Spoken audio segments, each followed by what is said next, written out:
Pois bem, pessoal, boa noite. Agradeço aí a colaboração de vocês. Ontem estava difícil para mim para conseguir participar, realizar a aula lá no campus, tá certo? Mas aí foi até melhor porque a aula de hoje a gente vai tratar da parte de virtualização e aí vocês podem utilizar a máquina de vocês, fica mais fácil. Eu não sei se tem algum laboratório lá no IF que tenha máquina virtual instalada e permita também a gente realizar as configurações que a gente vai fazer nessa aula de hoje, certo? Então acabou unindo o útil ao agradável.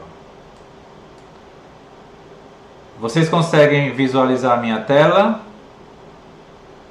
compartilhada com vocês? Sim, Certo. consigo. Pois bem, então como eu falei, na aula de hoje a gente vai tratar da parte de virtualização. E vejam bem, o uso de virtualização tanto na parte de projetos de software, quanto em termos de infraestrutura de serviços de rede, como lá no próprio campus lá do IF, são muito comuns hoje em dia, certo? Eu acredito que Herbert participou de um projeto com o Edinaldo que usava Docker. Lá no campus a gente também usa o serviço de virtualização, onde alguns serviços vão ter um Docker específico. Então tem algumas máquinas virtuais que vão servir como servidor DHCP, outras máquinas virtuais como Firewall. Agora não lembro se o Firewall é máquina virtual implementado via servidor ou se é dispositivo físico. Mas os serviços eles são implantados por máquina virtual e é uma realidade hoje em dia devido à facilidade, organização, segurança, também praticidade, e isso vocês vão conseguir enxergar melhor após a aula de hoje, tá certo?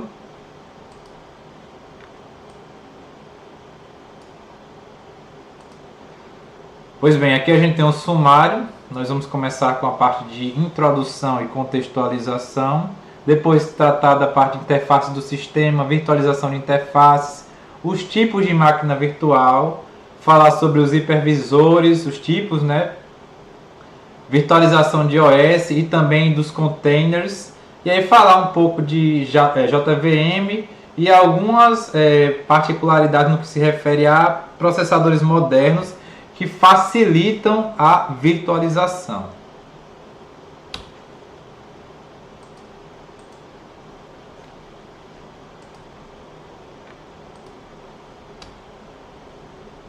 Certo, então o que é virtualização? Como a gente viu, pessoal, na parte de sistemas operacionais, nós temos todos os componentes lá que fazem parte daquele ciclo de processamento, envolvendo memória secundária, memória RAM, que é a memória principal, processador, ok? E o sistema operacional é uma abstração entre o usuário e o hardware. Quando a gente está tratando de virtualização, existe uma nova camada de abstração, ok? Que vai fornecer aos usuários, a quem está utilizando o serviço, onde várias máquinas criadas, vários perfis de sistemas operacionais criados, eles podem compartilhar o mesmo hardware, ok? Dando a ilusão que esse hardware ele vai ser dedicado. Então, como vocês conseguem observar aqui nessa imagem, certo?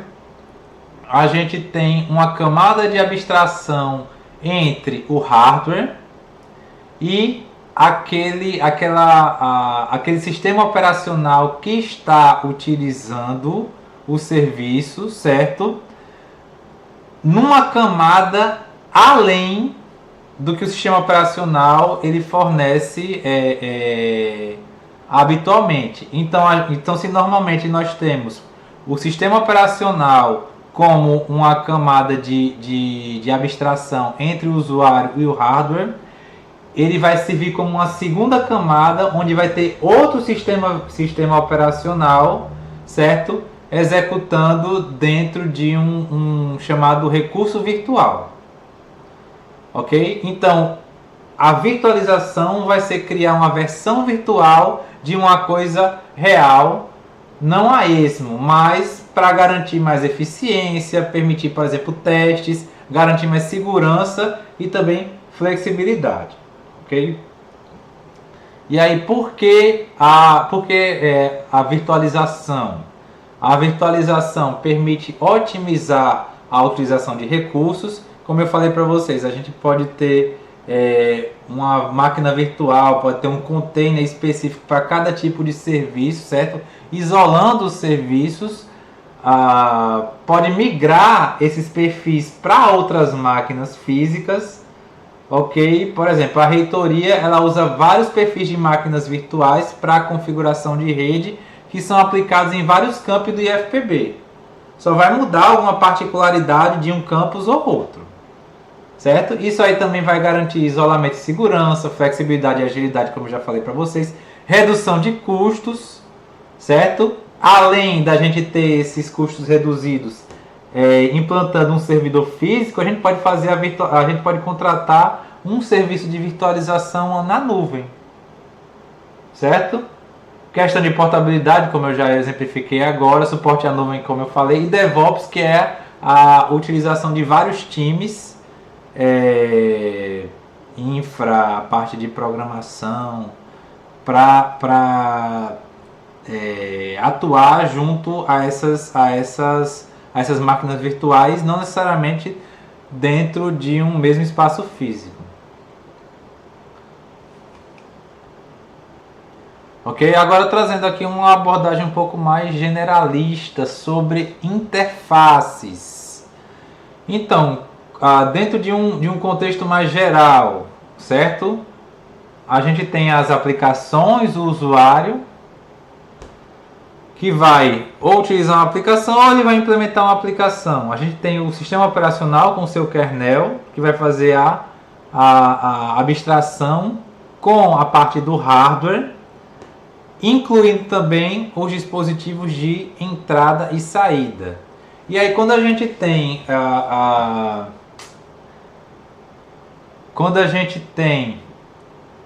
o conjunto de instruções, certo? Eu não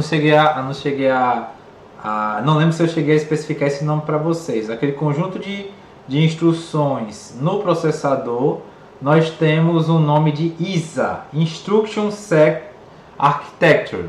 E aí nós vimos que existe o modo usuário, certo? E quando vai ser utilizado algum recurso que vai acessar uma parte crítica do sistema computacional, certo? Vai entrar em modo kernel ou modo privilegiado.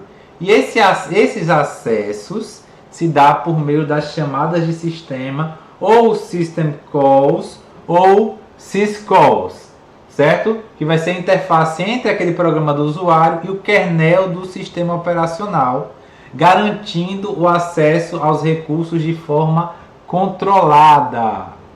Além do mais, e aí a gente viu, por exemplo, quando um programa ele vai ser compilado, ele vai formar ele não vai acessar o processador de uma vez não, certo? Primeiro ele tem que passar pelo linker, onde vão ser adicionadas outras partes do programa, que é chamado de módulo fonte, certo? Ou alguma biblioteca do sistema que vai fornecer alguma funcionalidade, e essas bicicletas, essas bibliotecas, elas são compartilhadas entre diferentes módulos fonte, certo? Para poder se comunicar por fim lá com o processador. Dito isso, pessoal, o conceito de virtualização ele faz referência, como eu falei para vocês no início, a uma camada intermediária, certo? entre aquelas máquinas virtuais e o sistema operacional que vai intermediar a comunicação com o sistema computacional ou com o hardware físico. Eu peço que vocês observem essa imagem aí da esquerda, certo?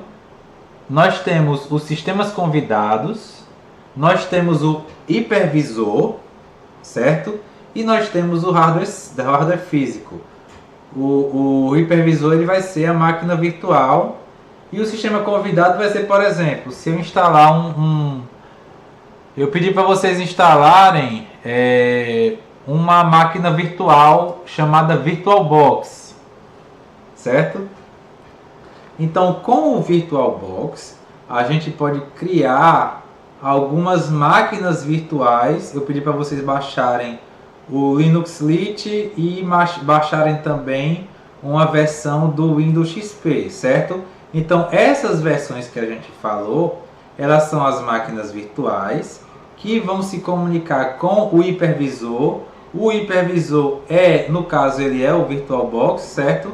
Que vai servir como uma camada de abstração com o hardware físico do meu computador, certo? Então, vai ser uma camada a mais. Quem vai interceptar essa system calls, certo? Vai ser o hipervisor que vai se comunicar. O hipervisor, no caso, o VirtualBox, que vai se comunicar, certo? Com o kernel do meu sistema operacional, e aí ele vai se comunicar com o hardware físico. E aí o que eu falei para vocês, que é a camada a mais de abstração, certo? Então, a máquina virtual, a Virtual Machine, vai ser um ambiente isolado que vai ter uma visão virtual do hardware, certo? É um hardware virtual que vai se comunicar com o hardware real. E esse hardware virtual a gente vai configurar ele dentro do próprio hipervisor. Ok? Então, em resumo, a virtualização dessas interfaces vai permitir que múltiplos sistemas convidados ou guest systems acessem e compartilhem o mesmo hardware físico de forma isolada, segura e eficiente. Então, por exemplo, eu posso ter vários sistemas operacionais rodando dentro de um mesmo hipervisor. E aí o hipervisor, a gente vai alocar recursos reais do processador, memória, unidade de armazenamento para cada uma das máquinas virtuais, certo? Ele vai garantir isolamento, fazendo com que uma máquina virtual ela não interfira uma na outra. Ela vai interceptar e vai fazer uma tradução das chamadas de sistema para o hardware físico, o hardware real, o sistema operacional e o hardware real, garantindo isso com eficiência, ok? E aqui a gente tem a diferença entre sistemas host e guest. Guest em inglês significa convidado e host em inglês significa hospedeiro, certo? O host, ele é quem vai executar o hipervisor. Então, no caso do meu Windows 11 que está executando aqui o VirtualBox, ele vai ser o sistema host. Já o sistema guest vai ser os sistemas operacionais que eu vou configurar, que no caso vai ser o Linux e o Windows XP, certo? E aí um disclaimer com relação à diferença entre emulação e virtualização, certo? A emulação ela vai simular completamente o hardware, tendo um desempenho inferior à virtualização.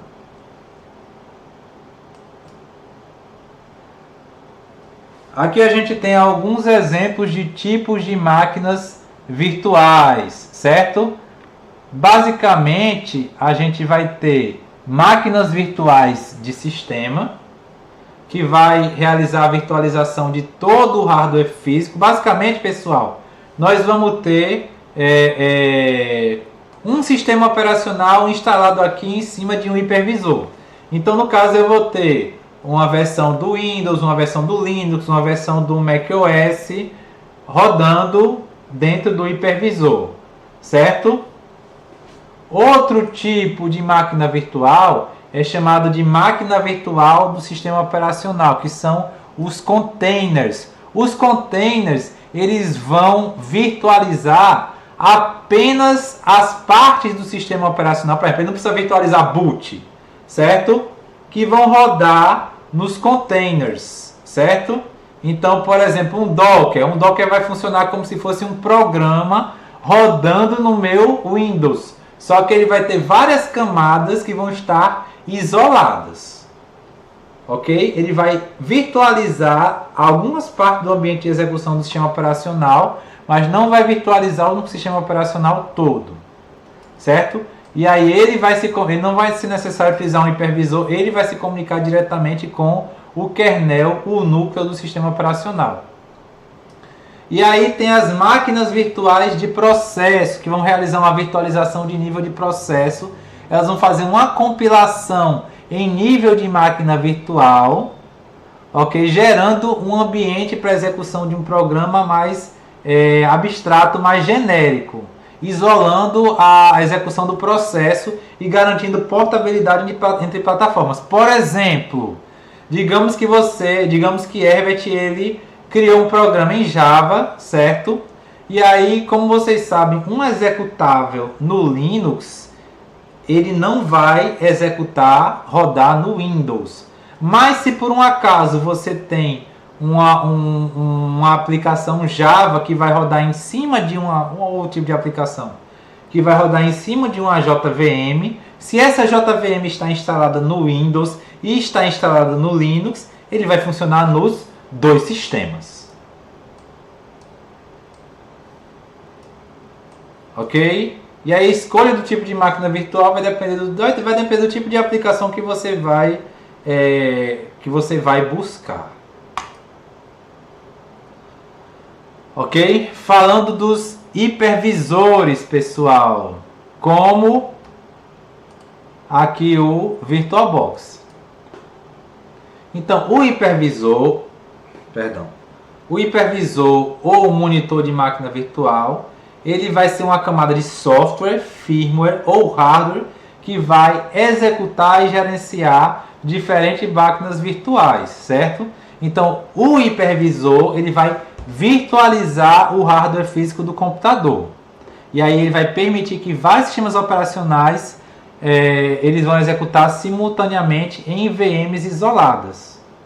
E aí a gente tem dois tipos de hipervisores. Um tipo é chamado de Bare Metal. Bare Metal ele vai exatamente isso, ele vai executar diretamente no metal, ele vai executar diretamente no hardware, na placa-mãe, no processador, certo? E aí não é necessário, e aí você pode ter vários servidores com esses hipervisores sem a necessidade de um sistema operacional. Ok? Então você, por exemplo, vai ter um servidor com o VMware ESXi ou o Microsoft Hyper-V instalado diretamente nele, ok? Rodando várias máquinas virtuais. O outro tipo de hipervisor é do tipo hosted. O hosted é exatamente aquele hipervisor que é necessário um sistema, ele vai ser como um programa rodando no sistema operacional, como esse aqui, como o VirtualBox, certo? O Bare Metal ele vai rodar diretamente sobre o hardware e o hosted ele vai rodar como um programa em cima de um sistema operacional.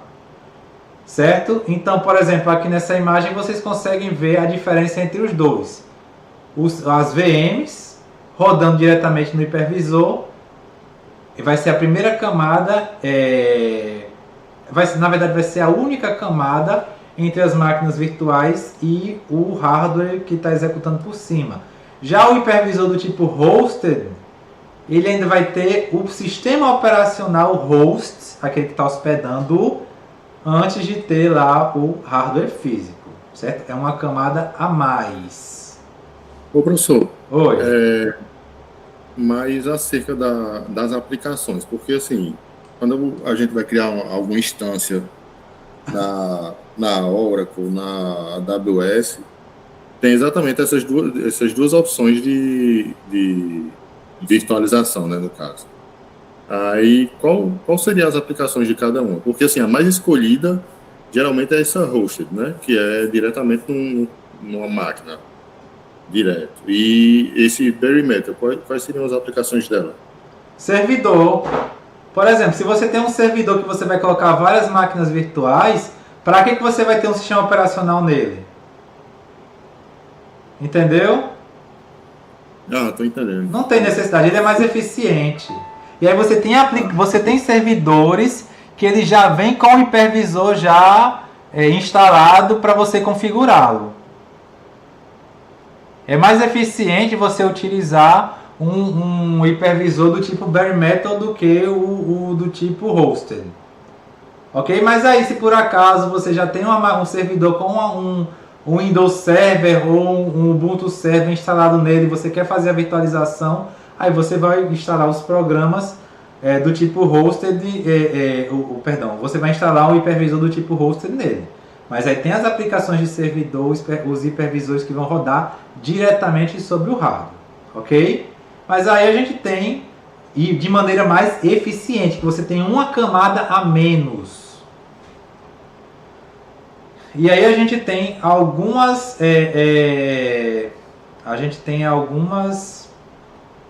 características em comuns aí, certo? Isolamento de máquinas virtuais, alocação dinâmica de recursos, certo? Clonagem, migração, um gerenciamento centralizado, certo? Imagina aí você, um gerente de TI da reitoria do IF, que ele tem acesso às máquinas virtuais rodando, aos containers rodando em todos os campos do IF. Aí algum técnico de TI fala com ele, resolve esse problema aí para mim, por favor, que eu não consigo enxergar daqui, ok? E aí isso aí também se reflete na parte de aplicações e usos. Vai reduzir o número de servidores físicos, permite ambientes de testes mais controlados, é possível utilizar recursos de nuvem, data center, vai garantir mais segurança e vai facilitar também backup, recuperação de desastre. A máquina virtual ela teve um problema e aí a gente vai, mas eu tenho um backup dela aqui, eu só vou replicar e subir e fazer o upload, certo? Fica bem mais fácil. Ok? Agora falando um pouquinho dos containers. Ok? Os containers eles vão compartilhar, diferente dos hipervisores, certo? A gente tem aqui máquina virtual de sistema, que é com os hipervisores, máquina virtual do sistema operacional, que é com os containers, onde ele vai compartilhar, ele vai acessar diretamente, certo? O kernel do sistema operacional sem a necessidade de um hipervisor intermediário. Pode falar. Professor, o senhor já viu que recentemente é uma técnica que o pessoal está fazendo para piratear jogos que tem o sistema de pirataria mais robusto, como o Denuvo? Eles estão utilizando justamente um script que roda para modificar o hipervisor para permitir que o sistema de pirataria não detecte que aquele jogo é pirata. Isso aonde? No computador ou no console? Não, no computador. Você roda um script CMD e aí ele modifica o hipervisor da máquina e permite que você jogue tal jogo pirata sem que o sistema de pirataria detecte. Interessante. Só não apoio, viu? Viu, Polícia Federal? Se vocês estão vendo esse vídeo no YouTube, eu não apoio isso, viu? Obrigado aí, Joseph, pelo exemplo aí, que eu sei que você também não faz isso. Ok, pessoal? Então, os containers, certo? Eles vão acessar o kernel do sistema operacional sem o hipervisor, sem essa camada, sem essa camada intermediária do hipervisor, ou seja, ele vai consumir menos recursos, ele é mais leve e vai ser também mais eficiente do que essa opção utilizando máquina virtual com o hipervisor, ok? Então, como principal exemplo, a gente tem o Docker. Alguém aí já trabalhou com Docker? Eu acho que Herbert já trabalhou, não foi? A gente usa Docker. Acho que todo mundo, professor. Me digam aí como é que vocês usam Docker nos trabalhos de vocês, ou no emprego ou nos projetos. A gente pega a imagem para clonar ela do Postgre no banco e faz o Docker VM. Sim, mas aí eu queria saber por que vocês usam. Como vocês dividem tem um Docker para partes específicas lá dos projetos. Me falem sobre isso. Professor, acho que a gente utiliza mais pela facilidade, né? Porque, por exemplo, é muito mais fácil você instalar diversos bancos no Docker do que você for realmente instalar na sua máquina. No sistema operacional, entendi. Exatamente. Como também, por exemplo, certas imagens, certas coisas são muito mais difíceis de instalar no Windows do que no Linux, né? No Linux você roda um negócio de comando. Já, por exemplo, se você for instalar o Node no Windows, dá um trabalho do caramba. Uma vez eu tentei, não recomendo. Aí, e com Docker, realmente, eu só selecionei a imagem e baixei. Ok. É bem melhor mesmo. Certo? Então a gente tem aqui algumas diferenças no que se refere aos containers e às máquinas virtuais, certo? O kernel ele vai ser compartilhado, o isolamento do hipervisor vai ser apenas em nível de hardware, o desempenho dos containers vai ser bem melhor do que a gente utilizar a máquina virtual. Então,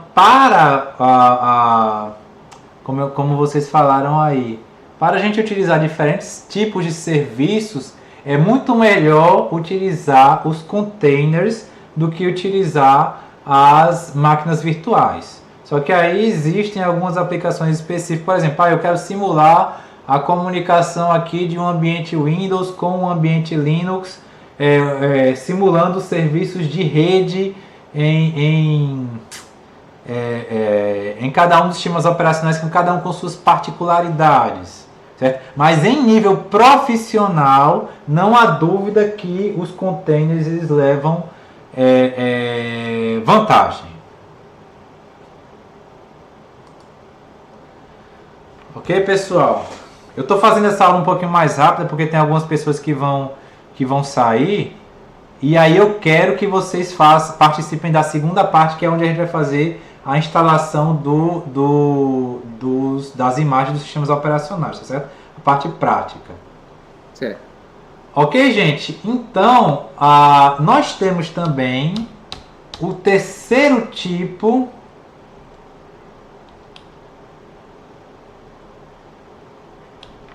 de máquina virtual, que são as máquinas virtuais de processo. Certo? Que eles vão utilizar o recurso da tradução dinâmica, onde ele vai traduzir o código daquele programa basicamente em tempo real. E aí, como é que vai funcionar esse recurso da tradução dinâmica, que é utilizado, por exemplo, pela JVM? Esse tradutor ele vai receber lá o código, as instruções ou um bytecode. Ele vai traduzir esse código para o código nativo da arquitetura de destino. Depois disso, ele vai executar esse código e aí parte desse código ele vai ser cacheado para execuções futuras. falando de um jeito, falando de um jeito mais prático, certo? A máquina virtual, ela vai executar ele vai realizar essa tradução. Se a máquina virtual estiver instalada na máquina, ela vai executar essa tradução para o código nativo da máquina que você está rodando, seja Linux, seja Windows, para depois ser executado pela CPU, pelo processador. No caso, é todo aquele esquema do processo que vai ser executado lá pelo processador. Vai passar para a memória para depois ser executado pelo processador. Então, esse tradutor dinâmico, certo? Ele vai compilar aquele bytecode, certo? Aquele conjunto de instruções, independente do sistema operacional, desde que a máquina virtual ela esteja instalada naquele SO, certo? Então, por exemplo, a JVM. A JVM ela vai garantir portabilidade, segurança, certo? Onde a gente tem aqui, ó, o mesmo bytecode, ele vai ser traduzido pelo compilador da máquina virtual Java, vai ser carregado pela máquina virtual Java, vai ser interpretado pelo compilador, pelo tradutor Java, e aí esse tradutor vai traduzir esse código para o código nativo da máquina atual. Isso garante o quê? Que aquele mesmo código que você desenvolveu em Java, ele vai ser executado em qualquer plataforma possível, certo? Mesmo bytecode, plataformas diferentes. Então vai ser uma máquina virtual em nível de processo.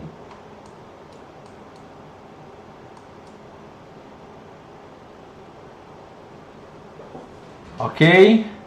Então a gente vai ter aqui a máquina virtual Java, ela vai interpretar o bytecode, vai compilá-lo independente da plataforma. Aqui algumas aplicações onde ele pode ser utilizado, garantindo o quê? Portabilidade e praticidade. E aí, por fim, pessoal, existem alguns hardwares, e isso a gente está tratando de processadores, certo? Que eles já oferecem otimizações para... E aí, por exemplo, se a gente for comprar um servidor que vai rodar, um servidor atual, né? Que vai rodar em bare metal, certo? Provavelmente ele já vai vir com um processador com a tecnologia Intel VTX ou AMD V, certo? Que vai garantir um melhor desempenho na execução das máquinas virtuais, certo? Ele vai trazer menos overhead, vai garantir um desempenho mais eficiente, um melhor isolamento, ok? Então, em termos de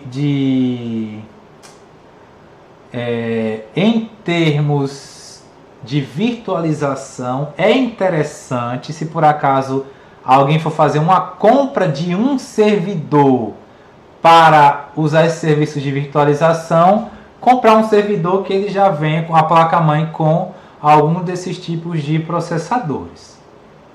Certo, gente? Aqui no canto inferior esquerdo, nós temos alguns sistemas operacionais para servidores que vão utilizar diferentes tipos de hipervisores. Aqui a gente tem os hosters e do lado direito aqui os bare metal, certo? O Windows Server vai utilizar o Hyper-V, o Linux vai utilizar o Linux com KVM, vai utilizar o VTX, certo? O VMware, isso aqui eu estou falando de termo de compatibilidade, tá certo? Dessas extensões aqui. com esses hipervisores, seja eles hosted ou seja eles bare metals. Ok? E aí agora a gente vai fazer uma pequena prática. Eu pedi mais cedo que vocês baixassem o VirtualBox. A gente vai fazer a instalação aqui de 2 sistemas operacionais.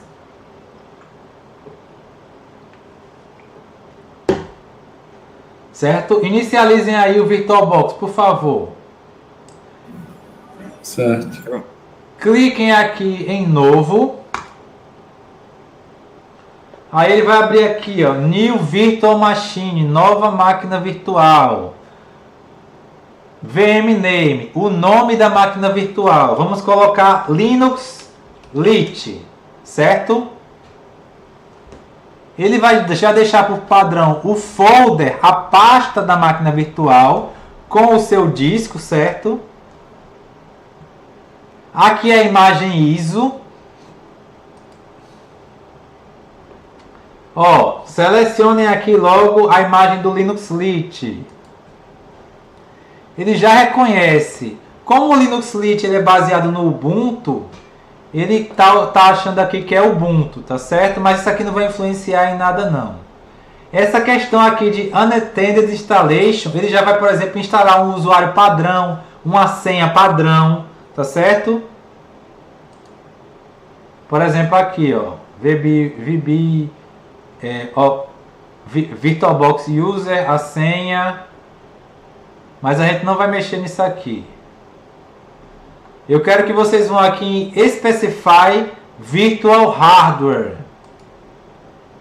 Aqui, pessoal, a gente vai alocar, certo, os recursos de hardware para a máquina virtual.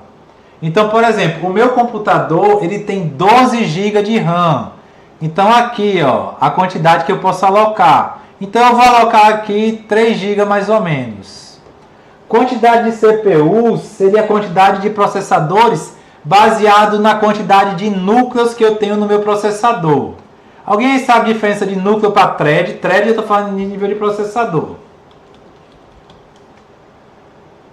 Uma thread, gente, é um núcleo virtual. Observem aqui, ó.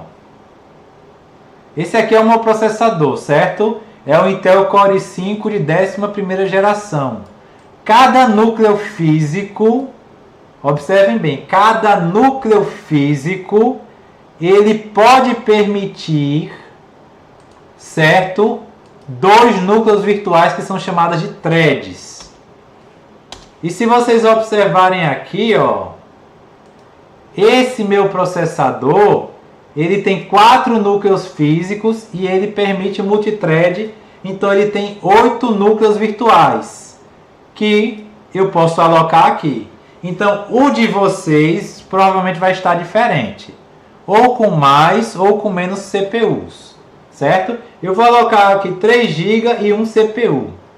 Certo? Esse EFI aqui é para sistemas operacionais mais modernos que tem essa proteção de boot aqui. Não vai ser necessário no nosso caso, tá bom? Aqui ele vai criar um disco virtual, mas a gente não precisa fazer isso, tá certo? É só a gente pode criar a máquina virtual sem a extensão VDI, tá bom? Vamos aqui finalizar. E aí a máquina Linux ela foi criada, tá certo? A máquina virtual Linux ela foi criada. Vocês vão aqui, ó, iniciar. Ele está ligando aqui a máquina virtual.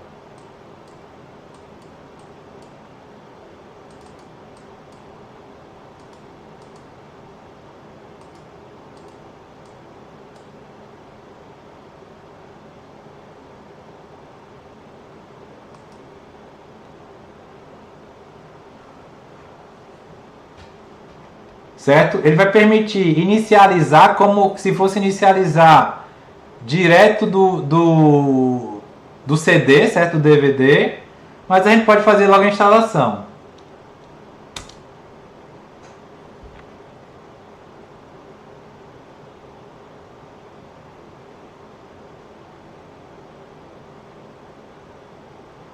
Enquanto ele está começando a instalação, gente, vamos instalar a outra máquina virtual. Vamos clicar aqui em novo. Vamos colocar aqui Windows XP. Certo? Aqui. Peguem a imagem do Windows XP. É uma versão de 32 bits. Ele pede, pessoal, que a gente coloque um Product Key. Ok? Eu peguei esse aqui. Ô Microsoft, é só para fins educacionais, viu? Por favor, não me processem.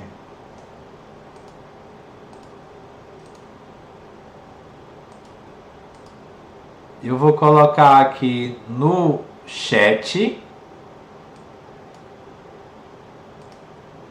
Certo? E aí vocês escolhem lá. Certo. Ó, colhem aqui, ó. E aqui no hostname não pode ser o mesmo. Vocês podem colocar Windows, tá bom?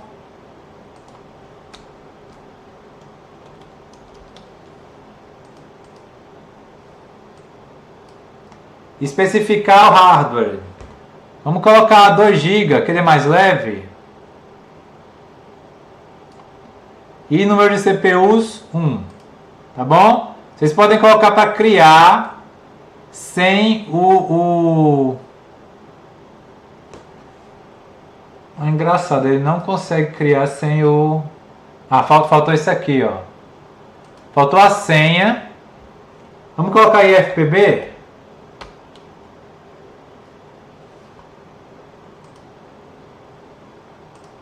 Não, ou melhor, desmarquem aqui, é mais fácil. Esse Proceed with Unintended Installation, vocês desmarquem, que a gente não precisa fazer nada disso aqui agora, só quando for instalar, tá bom? Aí depois vocês vão clicar em finalizar, e aí a nossa máquina virtual do Windows XP está sendo instalada, ok? Vamos iniciar ela e vamos configurar as duas ao mesmo tempo. Vamos ver como é que está a máquina, a Linux.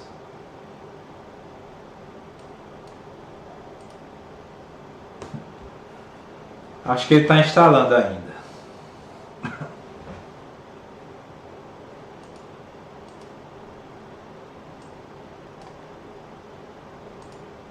Deixa eu ir aqui para a do XP. Pronto, ele está inicializando aqui.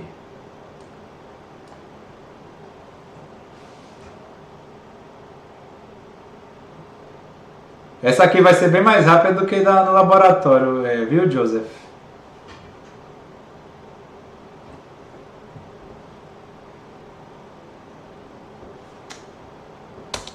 Ah, ele não achou nenhum disco rígido. Então a gente vai ter que criar... A gente vai ter que criar o disco virtual.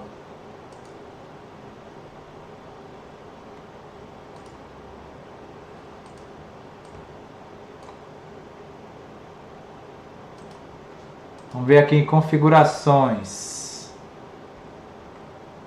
Armazenamento.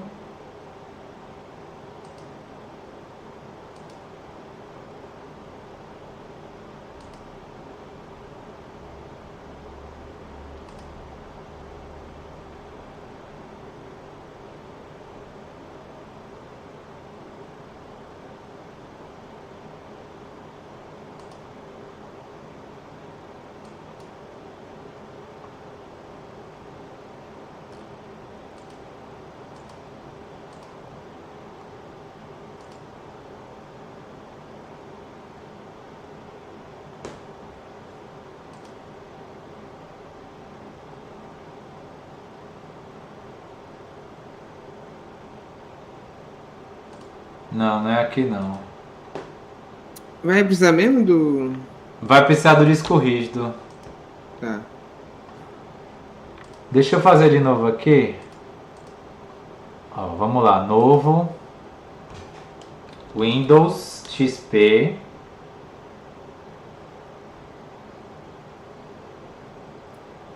Aqui a imagem. Windows XP Lite. Certo?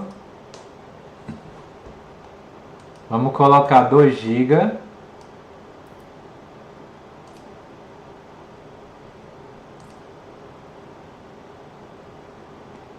criar um novo disco virtual, tá certo? Pode ser de 4 GB, vai ser mais que o suficiente. Aí tá criando o disco aqui, ó.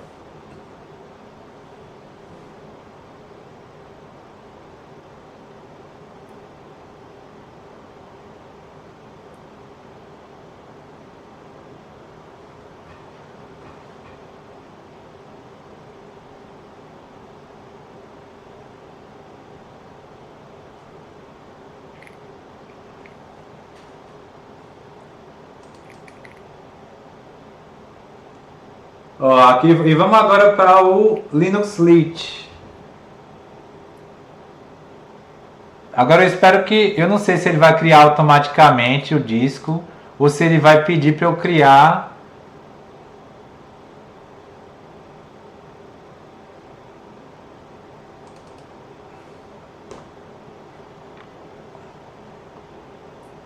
Olha só, ele não tem. Estão vendo aqui que eu não criei nenhum disco virtual?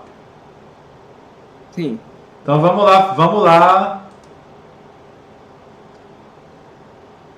Tem como a gente criar, ó, tem como a gente criar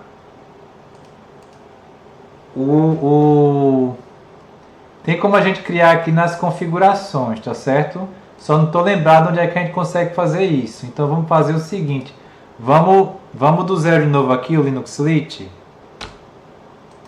Eu vou remover, clique com o botão direito remover, certo? Novo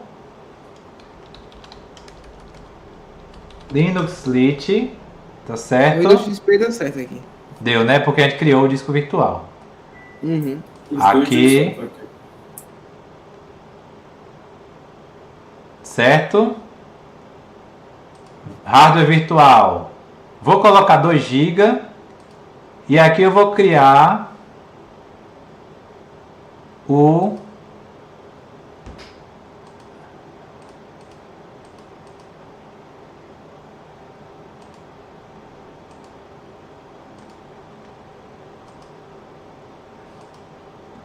engraçado, não sei porque ele não deixou usar o nome. Linux. Criar um novo disco virtual. Vou colocar 3 GB. Não, eu não sei qual é o tamanho desse não. Vou fazer com 6 GB, é melhor.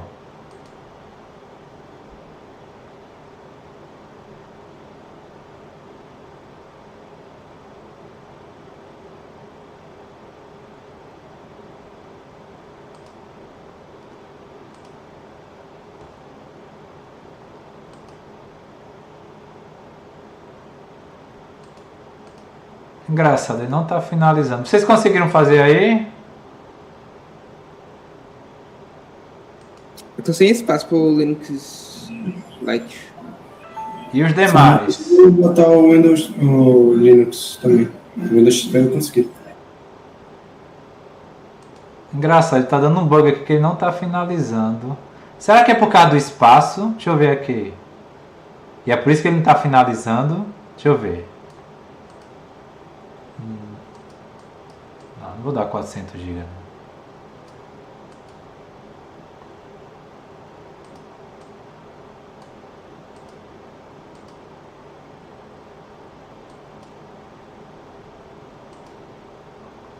Estranho, ele não tá continuando.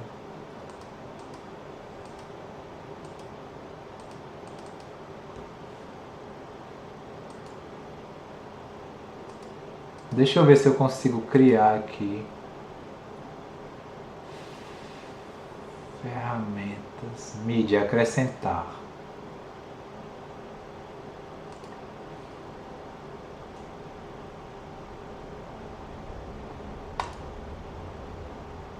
Ah, eu consigo criar aqui, vamos ver. Vou criar aqui um disco de 15 GB.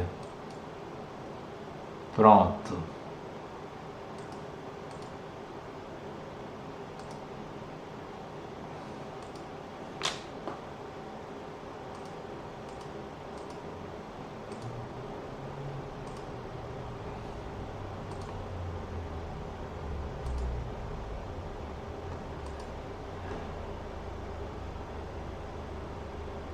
Aqui as máquinas. Sim, não salvou não, é verdade. Linux. Lit LTE, pronto. Imagem ISO. Ok. Hardware virtual 2 GB. Utilizar um disco virtual existente. Pronto. Ah, agora foi. Não sei porque ele não estava criando e abrindo, mas aí eu criei um pré-disco virtual e ele conseguiu. Vamos inicializar agora. Vamos ver o Windows XP. Já está desligado. Será que já instalou e desligou? Vamos ver as duas. Então aí, pessoal, se vocês quiserem, por exemplo, fazer testes, um programa... mas aí você tem que ter um computador com um hardware razoável, tá certo? Se você tem se você comprou nas Americanas um Intel Celeron com 4 GB de RAM, sinto muito. Não dá, Viu? não. Sinto muito. Mas aí se você quiser, por exemplo, executar um programa em rede simulando que está um no Windows e o outro no Linux, certo? A interação, e configurar mesmo, tem a configuração da parte de rede também. Configurar os dois para se comunicarem, tá certo? Funciona bem, você consegue ter uma visão de como é que o sistema vai se comportar.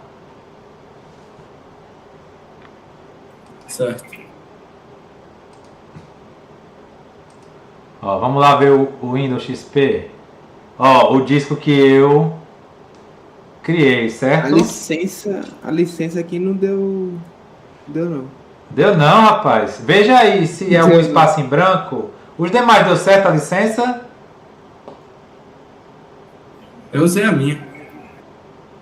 Ah, você tem Sim. um aí, é? Ó. Vou colocar a formatação rápida. Acho que por isso que não coisa. Então. Tem um espaço faltando, né? Espaço antes, né? Foi isso mesmo.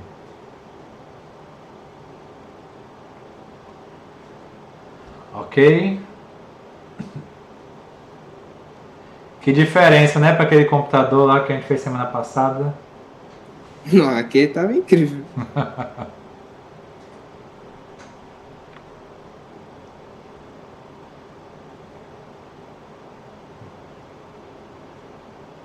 Ítalo e Herbert, tudo tranquilo aí? Tranquilo, professor.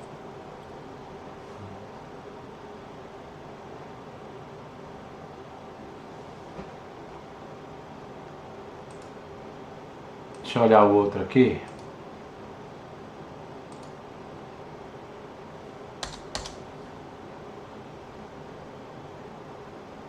Eu acho que deve estar instalando.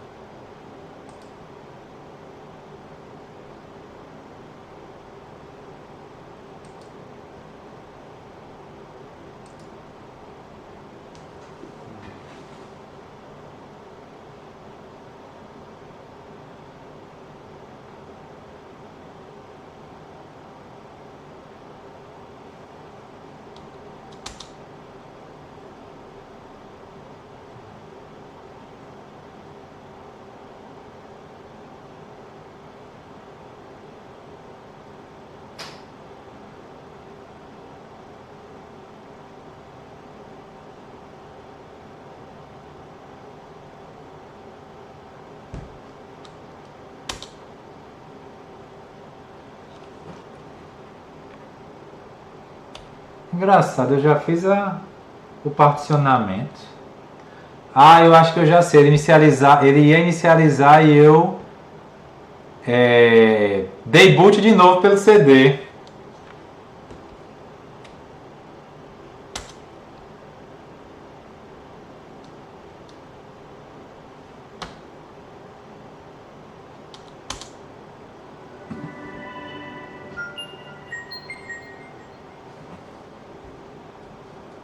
Esse barulho aqui eu acho que foi da outra máquina virtual inicializando. Olha só. Já deu certo aqui.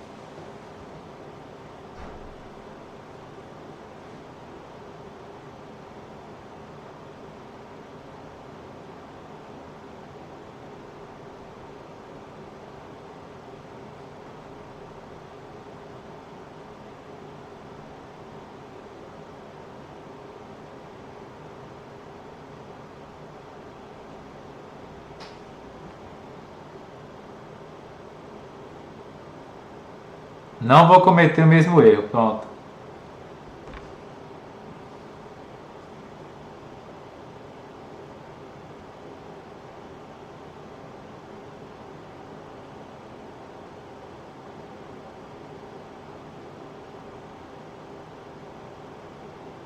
Enfim, ele vai para a parte de setup agora. Essa parte aí vocês já sabem bem, tá certo?